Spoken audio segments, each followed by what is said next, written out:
Meu marido Luiz desde criança sempre quis ter um carro. Era um sonho na vida dele dirigir. Com muito sacrifício fez a autoescola, passou. E só anos depois de já ter tirado a carteira conseguiu comprar um Celta, com a indenização de uma firma que mandou ele embora depois de anos. A gente usava o carro mais fim de semana, dia de mercado, para visitar a família, passear no shopping, até que o meu cunhado Paulo pediu o carro emprestado para trabalhar de Uber durante a semana. Esse meu cunhado era do tipo mulherengo, um homem velho já, que queria viver como garotinho. Não podia ver um rabo de saia, tinha vários filhos por aí que nem registrou, e corria das mulheres que conheciam seu paradeiro para não ajudar com nada. Nesse quesito de família, relacionamento eu sabia que era um 7-1. Só não sabia como ele era no restante, mas fui descobrir da pior maneira.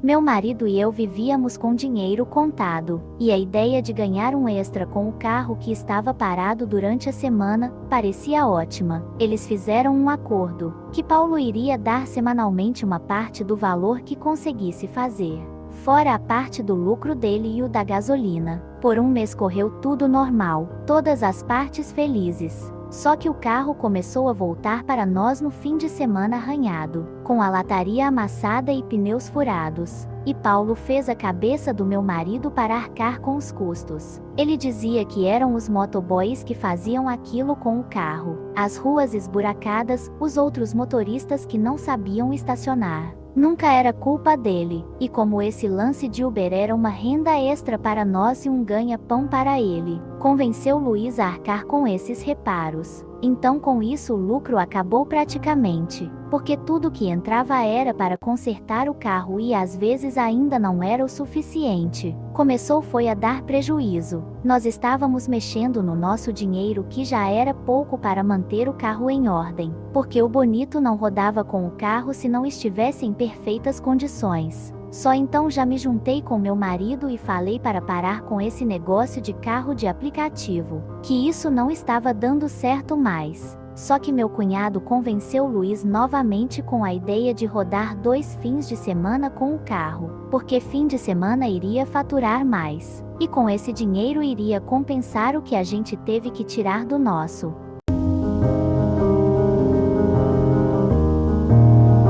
Como sempre no início foi tudo às mil maravilhas, até que ele começou a pedir o carro todos os fins de semana. Então o que ganhávamos além de investir no carro a gente acabava gastando com transporte, carreto e passagem de ônibus que na minha cidade está bem cara. Para mim, meu marido e do nosso casal de filhos que já pagam. Acabou que o dinheiro do fim de semana não estava compensando, e praticamente não tínhamos mais o nosso carro. A gota d'água para mim foi quando a gente tinha um batizado para ir do meu afilhado, em um bairro super distante, num dia de domingo em um lugar meio perigoso. Eu, meu esposo e nossos filhos ficamos expostos uma eternidade esperando condução, para quando a gente chega no nosso bairro, nosso filho vê seu tio Paulo, meu cunhado, em uma festa de rua agarrado com uma mulher. Eu nem tinha visto, meu filho que viu, e falou com certeza que era ele.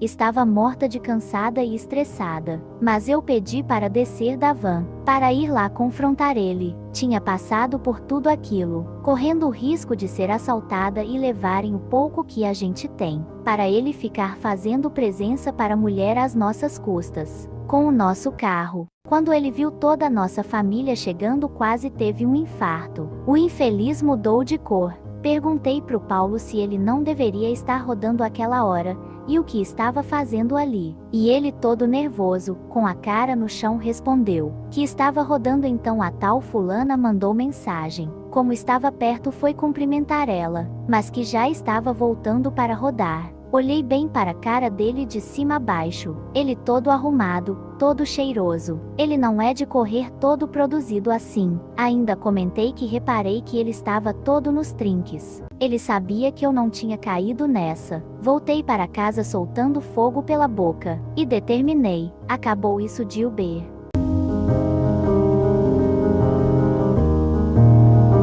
Meu marido sempre foi um bom irmão, mas eu não iria deixar fazerem ele de bobo. Sem falar que a dor de cabeça que esse carro estava dando, estava interferindo na renda da nossa família. Um dinheiro que fazia falta em casa para os nossos filhos. Bati o pé que assim que fosse devolvido aquele carro não sairia mais daqui de casa. Que poderia falar pro irmão dele que era Vera Lúcia que não queria. Pois bem, Paulo parou de rodar com o nosso carro. 15 dias mais ou menos depois meu esposo saiu de manhã para trabalhar. E cadê o carro? Ficava estacionado em frente de casa. Sempre ficou. Na nossa rua as casas eram todas próprias na maioria. A gente era um dos poucos de aluguel. Pessoal há anos colocando o carro ali. Nunca teve um roubo. Meu marido, coitado, nesse dia nem foi trabalhar e nem eu. A pressão dele subiu. Tivemos que fazer boletim de ocorrência. Tive que levar ele no posto para tomar remédio na veia para baixar a pressão. Aquela perturbação já que o carro não tinha seguro. Não desejo isso para ninguém. Você perder num piscar de olhos um bem que você levou anos para comprar e não poder fazer nada.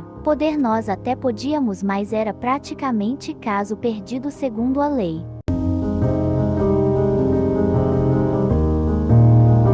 Nessa época morávamos no entorno de uma comunidade, onde fui nascida e criada. Conhecia muita gente. Todo mundo ficou indignado com a sacanagem que nos fizeram. E a história chegou nos homens do poder paralelo, que se ofereceram para correr atrás do nosso prejuízo. Mas nem eu nem o Luiz quisemos nos meter com esse povo de cara. Mas todo mundo dizia que aquele roubo tinha sido muito estranho, que alguém tinha dado o carro do meu marido. Alguma coisa me dizia que tinha sido Paulo. Mas eu não tinha provas e era uma acusação muito grave. Pois bem, mais 15 dias mais ou menos vejo em uma rede social do meu cunhado, que ele comprou uma moto. Agora me diga com que dinheiro. Antes do Uber ele estava duro. Ficou nem 3 meses com o nosso carro. Nos roubaram e pouco tempo depois ele aparece tirando foto com moto. Fui atrás para saber se era emprestada, mas meu esposo falou que não, que ele comprou de não sei quem. Tanto que até meu marido desconfiou, que ele nem me contou nada, e ele já sabia dessa história da moto fazia um tempo. Determinei, eu não vou deixar isso barato. Liguei pro Paulo e disse que sabia que ele estava metido no roubo do carro do próprio irmão, e que se ele não vendesse essa moto e desse o dinheiro para a gente, iria entregar ele pros caras aqui da comunidade. Primeiro negou, depois respondeu que pretendia usar a moto para trabalhar, e iria pagando a gente aos poucos. Disse para ele que tinha um mês para vender. Se em um mês esse dinheiro não estivesse na conta do meu marido, já podia se preparar. Não iremos gastar mais 10 anos trabalhando para ter outro carro, que ele teria de se virar para devolver esse dinheiro a seu irmão.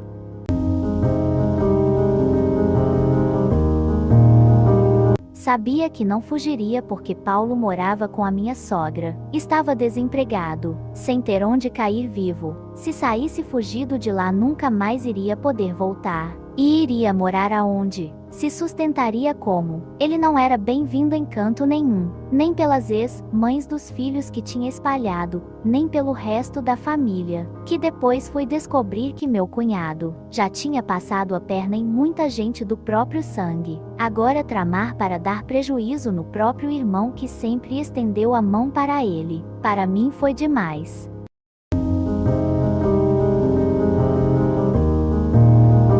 Em 20 e poucos dias ele já tinha mandado o dinheiro. A gente conseguiu, juntando mais um pouco, pegar outro carro seminovo. E mais um tempo nos mudamos dali para uma casa financiada. Depois dessa facada, o que eu mais queria desse homem era distância. A gente se preocupa tanto com o mal que vem de fora, quando o que vem de dentro pode ser muito mais perigoso.